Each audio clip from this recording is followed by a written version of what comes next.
સચિનના પાલીગામમાં 6 માળની ઇમારત ધરાશાયી થતા બાદ 7 લોકો અંદર કાટમાળમાં દટાઈ ગયા હતા અને 7 લોકોના મોત થયા છે।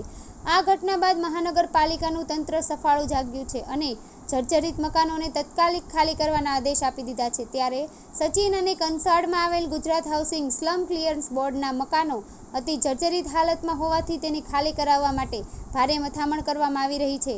અગાઉ નોટિસો પાઠવ્યા બાદ તાત્કાલિક મકાનો ખાલી કરવા માટે આદેશ આપવામાં આવ્યા હતા।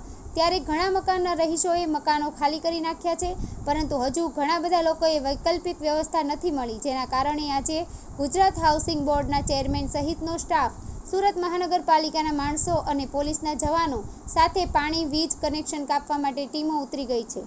અત્રે ઉલ્લેખનીય છે કે આજે પાણી અને વીજ કનેક્શન કાપવા માટે પોલીસની ફોર્સ ઉતારી દેવામાં આવી છે, જેમાં એસીપી 3, પીઆઈ 6, પીએસઆઈ અને 200થી વધુ પોલીસ જવાનોને તૈનાત કરી દેવામાં આવ્યા છે। આ સાથે ગુજરાત હાઉસિંગ બોર્ડના ચેરમેન પણ અહીં ઉપસ્થિત થયા છે અને લોકોને ઘર ખાલી કરવા માટે સમજાવી રહ્યા છે।